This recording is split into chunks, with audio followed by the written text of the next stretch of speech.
rivers right now, and here we are in uh, Africa, speaking to you about disruption. And the age of disruption is a very interesting term. It's being used and overused, maybe, but I really wanted to get to you some of the really key points about how to be successful during this time. Interestingly enough, companies that start or do expansion, if you're looking at being a small or medium-sized company and using this kind of a time, there's a lot of potential for success during one of these times when your competition isn't as aggressive. A lot of good companies actually started doing a lot of things during COVID. And so, and when most people were just sitting still. In fact, my company was one of those. We actually expanded into the Caribbean market during that period of time, and we're doing very successfully there. So I want to, as a practitioner of international business, just like you are, each of you on the listening side of the presentation, I want you to sit back, enjoy. I'm open to criticism. I'm open to critiques. I think that having a conversation about a lot of these things is going to be very interesting. If you're on this, you're probably interested in entrepreneurial development and building your business and understanding that now is really a time when we're facing a lot of issues where we wouldn't normally be dealing with them. Okay, so we've been working with Risata for uh, just more than a year now, and we do have a really great team. A lot of them are experts located all across Africa in agribusiness. Others are not agribusiness specialists, but located in different countries. And so we have a very extensive team with more than 25 years of experience in helping American companies getting into the African market. And we do have a really splendid group of African, I call them young people. The average age is about 30, and they're located in the different countries across the 16 countries of Africa that you see. So we've got a really good in-depth team. A lot of them have experience that's well more than 10 years with the group. And we're looking forward to working with you if you're interested in Africa at any one time. Now, Africa is only a part of the puzzle. There's a lot of things going on, and if you've been following the news, we have a lot of different issues, particularly post-COVID geostrategic trends have just flown off the handle. People use one smoke bomb to throw more smoke bombs and to create all kinds of trouble and chaos when they know that they can get away with it, when the news isn't and the spotlights aren't on them. And so when big things are happening in the world, people can try to get away with littler things. And so we're seeing all of that. We're seeing demographic trends. We're seeing cultural trends moving very quickly, technology trends faster and faster, artificial intelligence, and climate. So we've got all of these things sort of just spinning around us. But what we want to do is to look at all of this disruption and maybe create some kind of a context out of it. It's not easy to take all the context of chaos and try to make something out of it. But the key thing is how you should present your company in a time like this and make something out of it that's going to bring you out of it better than your competition or overall to help you to do better. Most of the people in the world who've become wealthy have started with nothing and started with really, really uh, difficult times. And so even in ages of disruption, companies that most of the world's people that have done well have done it through hardship. And so we've got to understand that, first of all, in the context of all of this, there's a key to understanding that. Uh, the first thing is, and very interestingly, you sitting from the American side, is that the US is moving away from that world policeman role. And if you know anything about your history, the Bretton Woods system and how the Americas really trying to manage all the disparate parts of the world to keep the trade lanes open for everybody's benefit. And although America has benefited substantially, who else has benefited? Well, every one of America's allies and also America's key competitors. China has really benefited from this system. that have kept the world seas and everything moving. But what we're looking at now from both the sides of the Democrats and the Republicans is that America's moving a little bit inward, and we're noticing this particularly post-COVID when we saw the costs of logistics going through the roof, and sometimes the price of a container to China went from you know 1 unit to 8 or 10 times the regular price. So we've seen a lot of disruption in logistics, and this taught everybody a quick lesson. So we're seeing a lot of companies, really global companies, not just companies from Latin America or the United States, but companies from all over the world settling into Mexico and the Caribbean Basin and really looking at forming a fortress North America using the free trade agreement between the US, Canada, and Mexico, and also the CAFTA plus Dominican Republic agreement and other sub-agreements that we've got with Latin America. And this is something that's really important. So, and who is America really going to be looking after? Well, it's countries like uh, South Korea, Australia, United Kingdom, the closest partners they've got that they're developing alliances and trade agreements with. Those are the ones that are going to be still key to America. But the economy and the logistics is really getting tied up much tighter, closer geographically to the United States. And this is one of the key trends that we're looking at right now. And the other thing is, of course, that Europe is at war. The COVID period allowed enough issues to happen that people were really not on their top game, and Putin decided that that Ukraine belonged back in the Russian Union, and that actually didn't happen. So we've got a stalemate on the battlefield, but this is not just a war that's going on in the Ukraine, it's going on in digital form across the United States. And it's the United States creating probably digital issues with non-allied partners or competitors around the world. And so we actually see things like the East Coast Pipeline.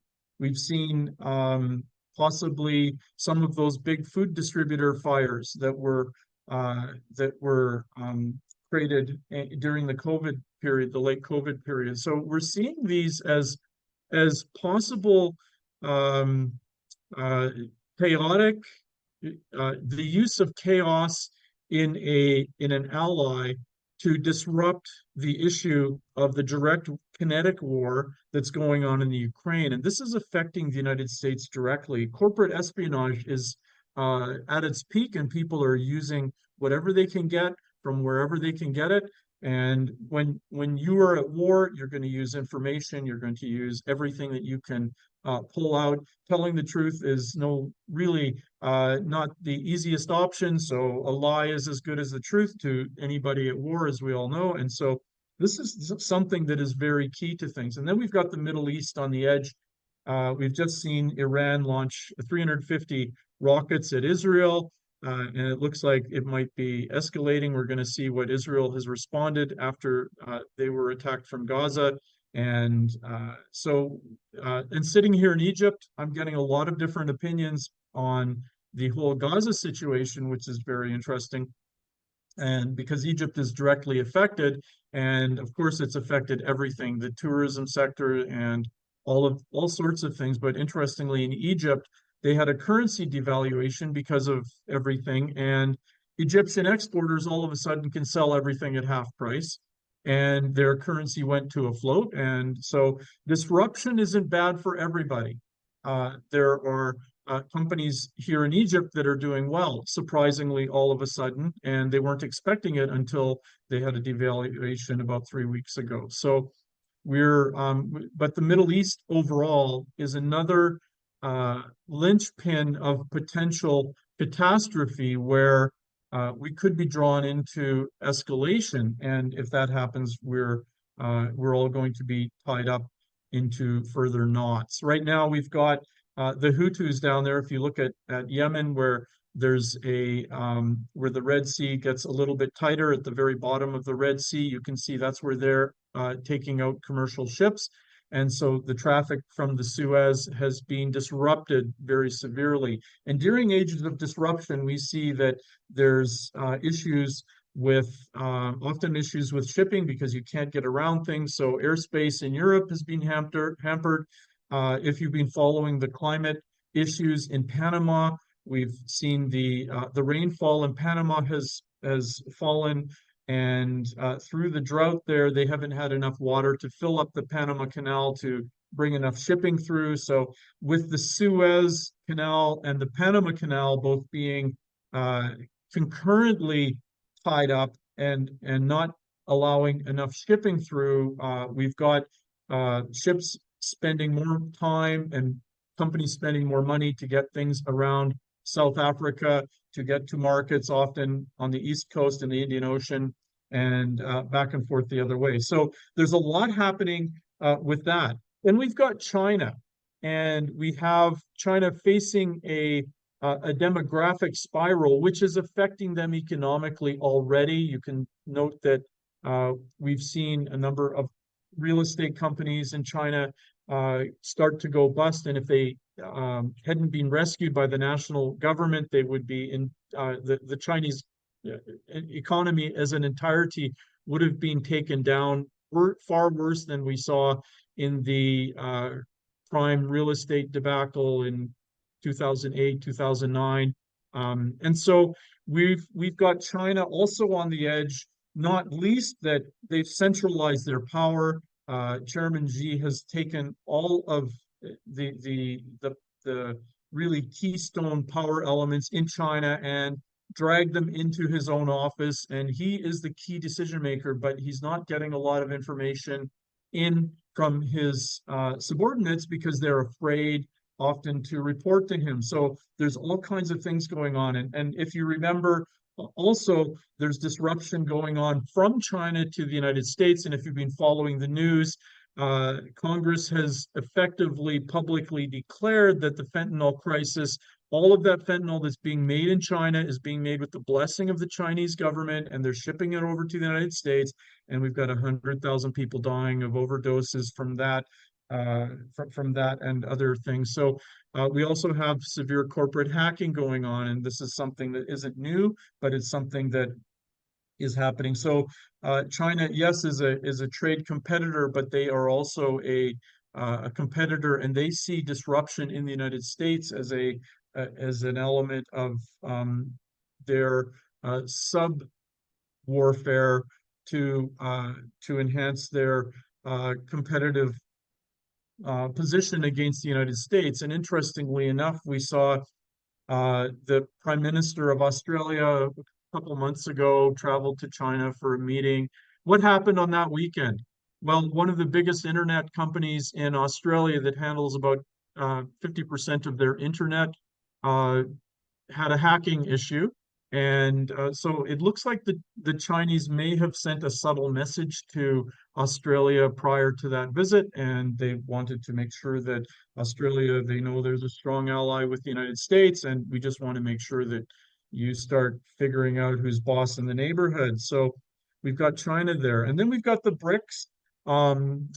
For me, looking at this as somebody who enjoys international, I want to try to figure out what exactly the BRICS is, but any club that's got people actively almost at warfare with each other, and often with a lot of violence going together. I mean, you've got China and India together in the same club. Those two are at each other's throats, not just economically, but in kinetically over their claims of different things. China's got a lot of claims over some of the Indian border territories, and India is not willing to relinquish them. We've got Iran and Saudi Arabia, who are very long-term enemies working against each other's interests, but yet they're both in the club. We've got the United Arab Emirates and Saudi Arabia, who are presently not exactly allies anymore. They see each other as competitors, and they're using proxies to fight wars in the Sudan. And so we've got different things that are happening with BRICS. So it's not really a trade agreement. I don't think they're capable of creating a currency agreement because there's just too much infighting. There's no key commonality of active interest, but the BRICS are grabbing a lot of headlines. And if you look at a lot of what's going on in the world, you see a lot of people saying, "Oh, the BRICS are going to create a currency that's going to take the U.S. dollar out." Well, if you're listening to that, let me tell you that I've got something else to sell you, and it might be the Brooklyn Bridge. So there's a lot, maybe in 20 years, and maybe once all these guys sort out their issues, but not today, not given the people that are running it, not given the countries that are have set themselves up. So, but what they're trying to do is create a lot of headlines, and I believe that what they're trying to perform is create dissension amongst the public and make the U.S. feel a little bit off balance. So we're looking at this BRICS thing and kind of wondering what it is, but that's my call on it, and maybe some of you have other opinions. So I'm just trying to, there we go. But during this whole period of time, we end up with so much smoke in the air that we have smaller actors trying to create all kinds of other things that they think that they're going to be able to get away with. And so we've had North Korea shooting a few weeks ago, late March. They shot 3 ballistic missiles into the sea toward Japan. We've had Venezuela make claims on Guyana. We've had Nicaragua making internal issues that they figure that nobody's, so they crack down again on their internal opposition. We've had the Chief Justice of the Brazilian Supreme Court try to shut down the opposition in terms of their social media profiles and journalists in Brazil. So, you know, we got a lot of stuff going on, a lot of things happening, and people are using uh, all of this disruption because they think that their story is going to be a little bit smaller than the other ones, and they're seeing that there are opportunities for them to maybe not get so much in the limelight, but to still press their problems while people have bigger problems. So interestingly enough, now if we're looking at some of the bigger trends, we've got demographic trends which are really key and interesting.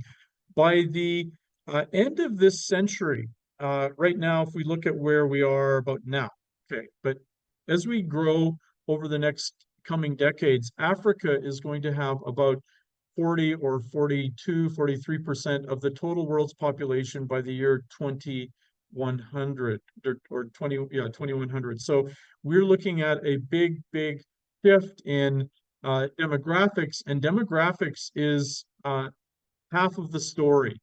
And when you look at big global changes. So we've seen not only that Africa is growing, but that the world has turned and the demographic is shifting. So as agricultural companies, we work with mouths to feed, and that is the key thing. But looking at where the growth is, looking at where the shrinkage is, looking at where the old markets are going, looking at where the new markets are going is something that you as a business person will have to handle coming into your company strategy sessions and understanding where the big growth sectors are in terms of the middle class people who can buy your kinds of products, and where you can start setting up partnerships around the world. Interesting.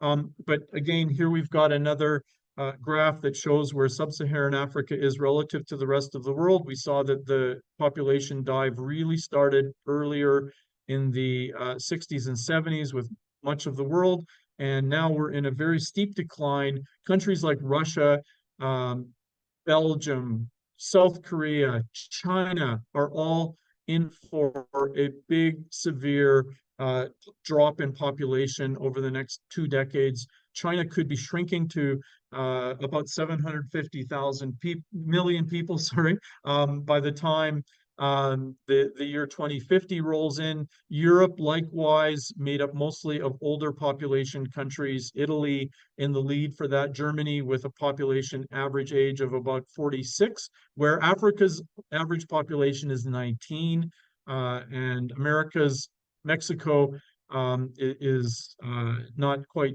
30. So we've got a lot of strength in the European aging group. If you're looking at selling nutraceuticals to an aging market, maybe Europe's the market for you. Maybe your emerging market would be China because people are still getting wealthier there. But in terms of growing middle class markets, you might be wanting to look at other markets that are growing faster. But this is one of the key demographics, and not everybody's caught on to it yet. But the world's population is going to be going down gradually, probably in another 200 years. There's been estimates that the world population could be as low as 3 billion, as long as we don't go back to our third or fourth slide and somebody slips with a nuclear button somewhere. But let's be hopeful and look at going forward. Should all things remain equal, and the things that we do know are knowable, and these are trends that we can look at. So if we look at Africa, Africa's the big outlier. India's already started to have a shrinking problem. They've just turned the page last year, and their natural rate of growth is below replacement levels. So and China is the big one that's actually shrinking very quickly. But Africa is the one that, if you look at the graph on the right, it shows that Africa's going to continue to grow very steeply, while the other major markets of India and China, and keep in mind that where you see that dotted line, where it says 2021, each of them were approximately 1.4 billion, although the Chinese figures are probably closer to 1.3. And India had surpassed China quite a while ago. But Africa is one common market, and it is developing as such. So this is another local trend that we're looking at here in the African market. A country, we've got 54 countries, or 54 of the 55 countries in Africa that are forming the common market. So effectively working together and forming everything. But if you look at the graph on the other side, Africa is interestingly going to be producing more than half of the world's new labor by the end of this century.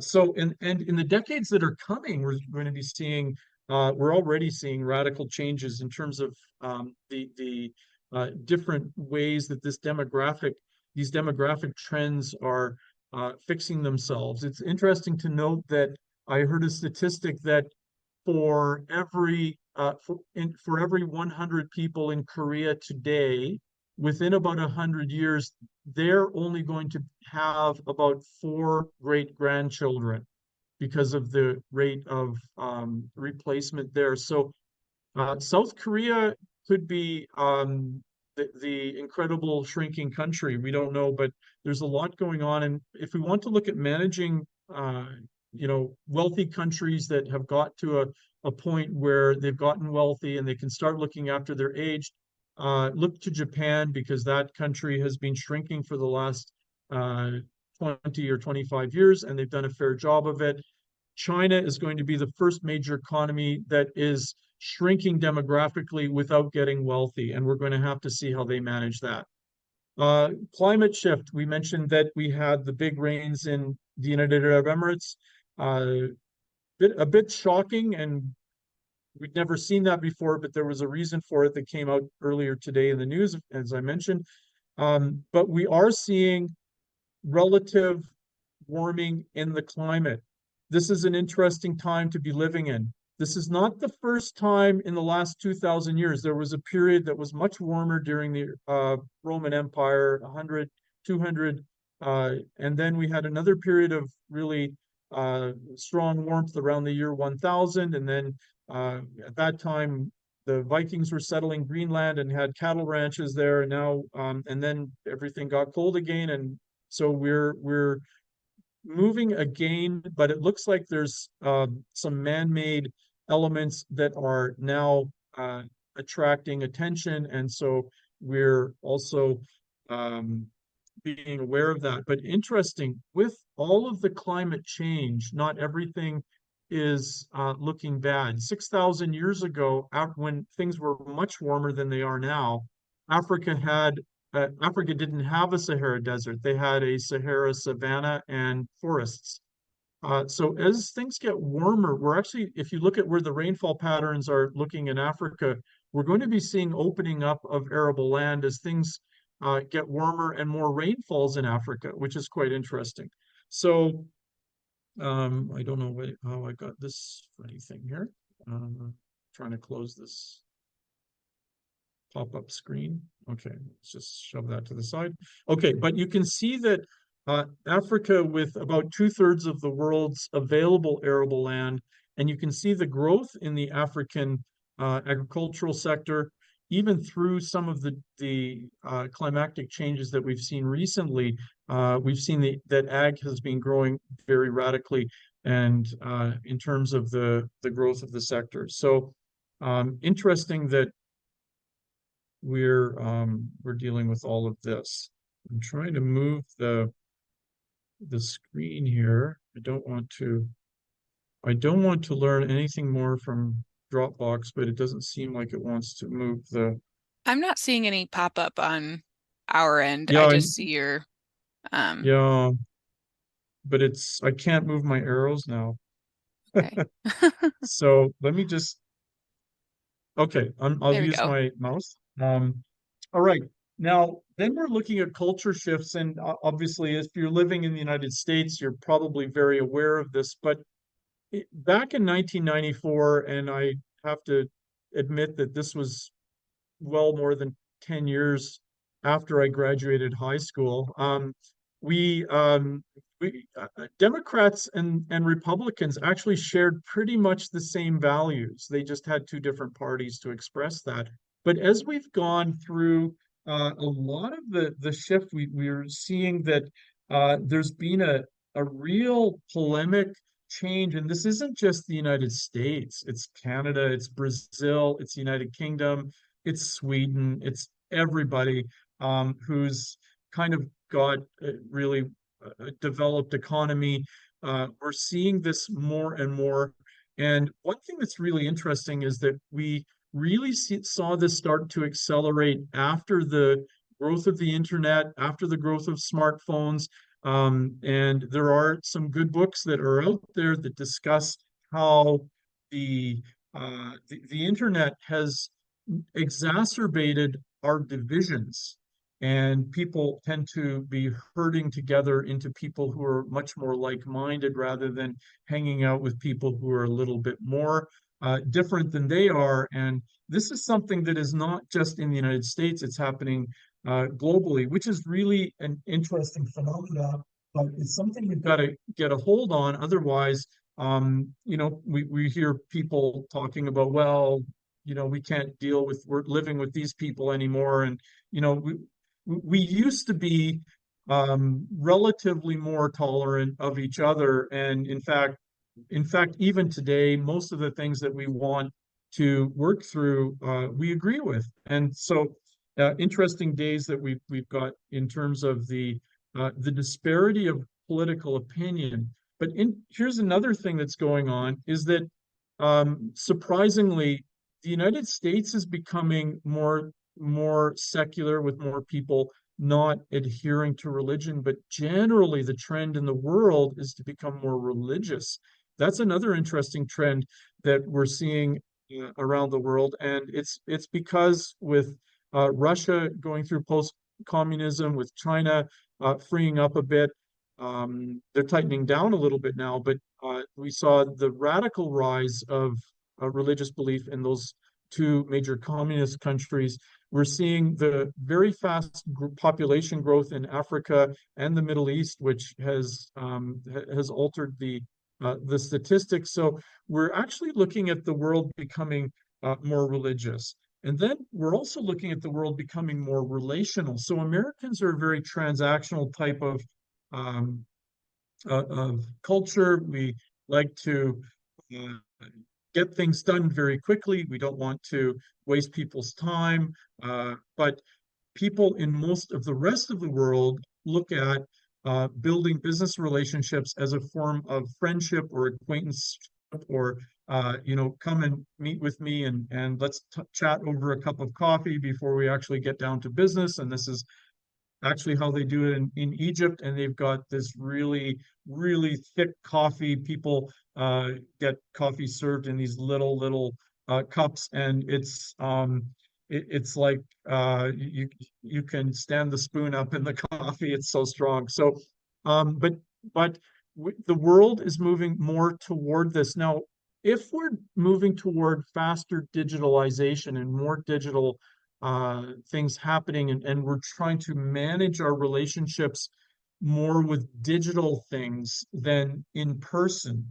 And digital is separating us from the people that we're dealing with quite often, and making an avatar of the real people that we're meant to be communicating with. And this is being studied, and it's being learned about. But interestingly enough, if you want to be successful, you've got to be more personable and getting out there and being competitive and meeting people in person. That's going to give you a competitive edge over your competitors who look at a lot of digital things and think that they're the end of the world, but they're not really. So the other thing that's going on in terms of technology trends, or that's interesting, is that the generational trends, and I'm sure you're all aware of this, are happening faster and faster and faster and faster.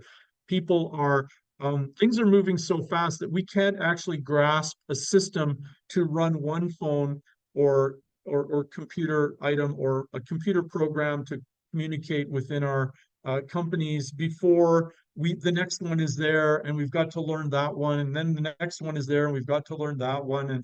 And so I'm not just talking as an old fogey here. I mean, I don't think of myself as one, but maybe Kelsey might think that.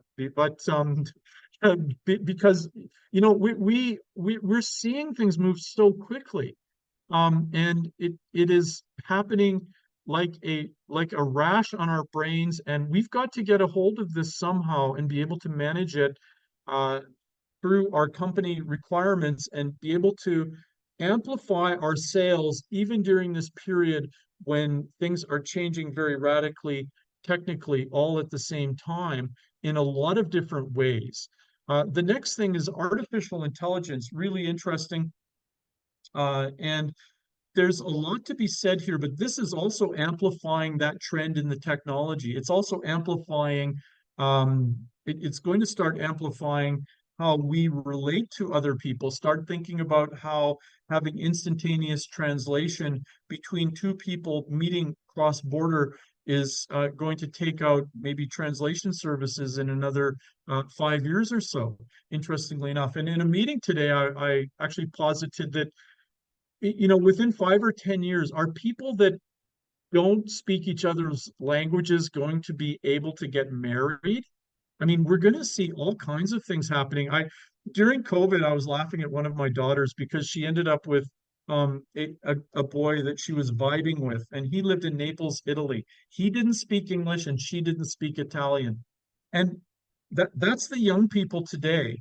They never met. They actually never met, and now she's got this really great boyfriend in South Africa. So, but in any case, young people have a very different view of technology, and they're a little more adaptable in some ways, and their culture has absorbed a lot of things for better or for worse. Interestingly enough, with artificial intelligence, I can see this creating further barriers between some people. And if you're an older person and you have you played in the streets until your mother and father shouted out the door 5 times to come in and sit down at the supper table, you might have a competitive advantage over younger people who prefer to be behind a screen and a system to meet other people. And so we need to understand that, and you're going to have a competitive advantage in meeting younger people from those more relational cultures than a young person from the United States, typically, who's been tied into a lot of the technologies.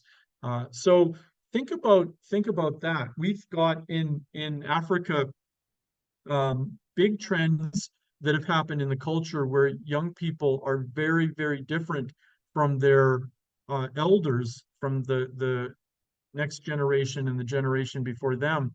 And it is as significant as we've seen with people between the ages of 16 and 20 in the United States, but it's very different in terms of the young people who are on young people in Africa, for example, have shifted culturally to become far more entrepreneurial, to become far more uh, oriented toward their faith communities, to be far more oriented toward traditional family values. So they're actually they altered and became much more conservative, whereas in the West we saw young people become much more liberal. Interestingly enough, we had, and these two trends are actually being driven by the same forces, that same global uh, technology, that same ability to get online. But the young Africans are have started out poor and they're desperate. They want to make jobs. They want to create their own companies. 4 to 5 go to university to not to get a job, but to start a company, which is interesting. So the things that we're looking at in terms of how all of these things interplay are really interesting. I just want to get in now into some of the action things. So we have all this uh, all these different moving parts. The world has always been full of moving parts. Let's admit that. But right now, we've got access to understanding what a lot of these moving parts are.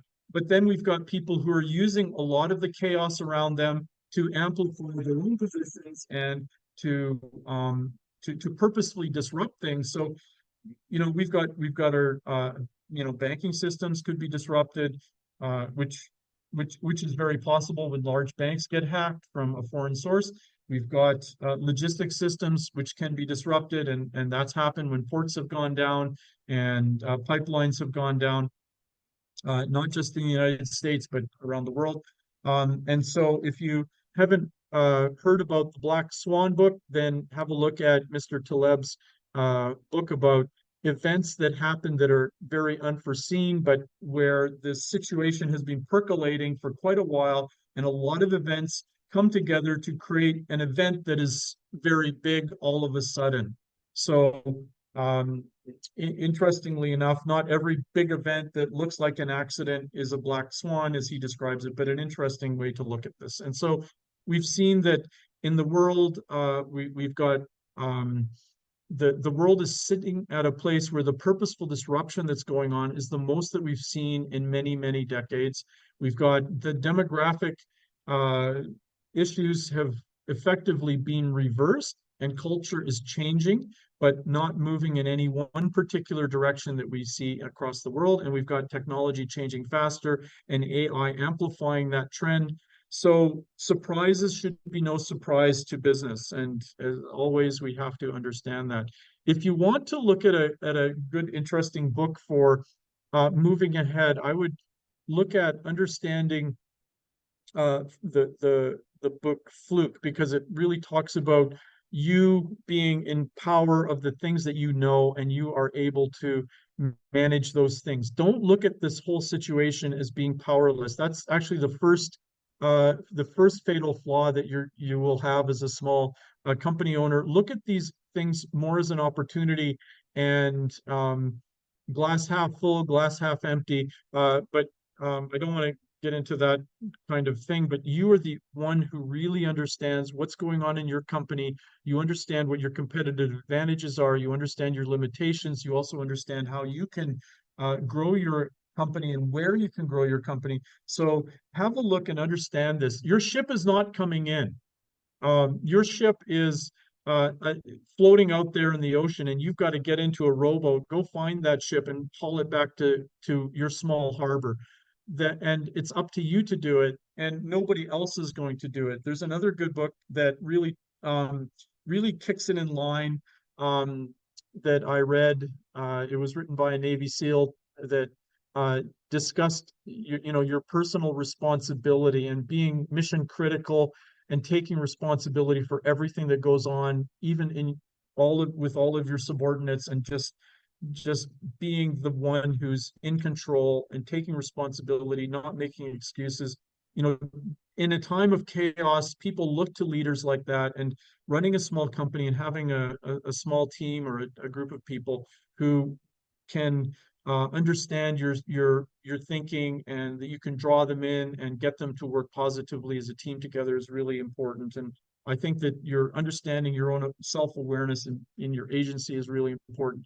The next thing is be innovative. And I don't want to just say that, but I want to give you a recommendation. There's a really good methodological way of being innovative. Brainstorming helps companies to maybe get less than 1% of good ideas kicked across the touchline. With a systematic way like systematic inventive thinking, this is just one of those methodological ways of doing it.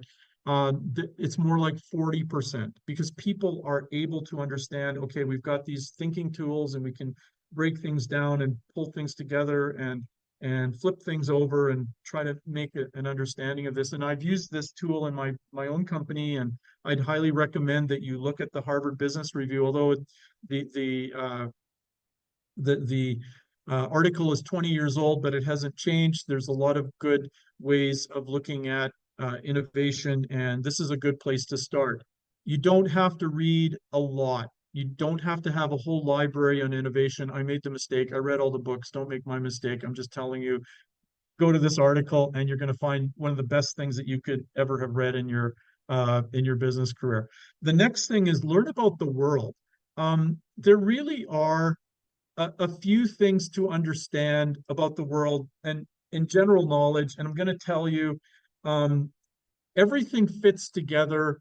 I'm the guy who, again, has all the books, and so I read them. I'll summarize everything, and you can take 15 minutes and learn the key things.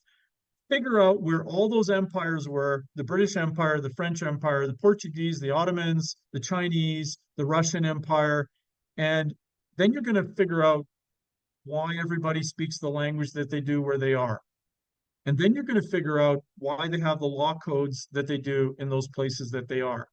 If you, as an American, look at a map of where America had its colonies, it had the Philippines, and it had a couple of other small places. Virgin Islands comes to mind, but and then you look at a map of the British Empire, you're going to see those same countries speak English today.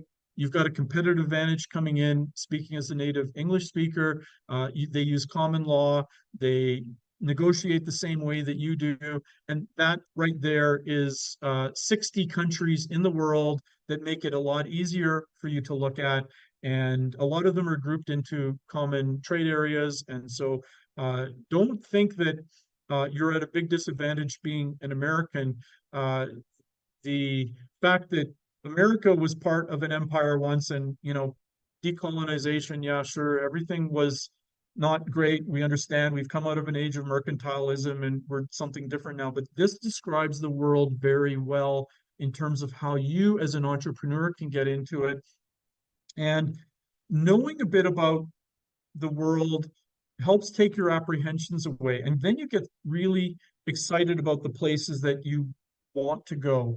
And one thing that's really interesting is that companies that travel, guys and ladies that travel around the world, where they like to do business and where they like to travel, actually, it's been studied, that's where they're most successful in business. And so finding those places that you really want to go to and trying to work a niche where you can figure it out. I think that you're going to be surprised, and you can find that you're going to find those little treasure markets that will make a big difference to your company, because not everything is rated in statistics. Look at where you can find the best business partners. Don't necessarily read the population figures and the GDP figures. Look at where you can find the best business partners, make friends with them, and start doing business. This is really the way the world spins, and it's the way people can make a lot of business and do so successfully. Now, I mentioned some of the getting into smaller markets. If you're packed into the center and you're fighting for market share in the very center of the very of your market, it may not be easy because you've got smaller margins, you've got a lot of competition to look out for, and unless you've got some kind of a juggernaut, unless you've got a price that nobody can beat, unless you've got a positioning that nobody can surmount, you're going to, as a smaller, medium-sized company, you're going to be in there with everybody else. But if you're in any of those red dot areas, whether it's geographically or analytically or with product differentiation, you might be the only one in town who is able to provide and assist that buyer. They're going to look at you as a really as their solution. You're coming in and you've got good margins, you've got a good placement in the market, and of course, you're going to see a lot more of when your success starts being moved into the latent markets. A latent market is one where you are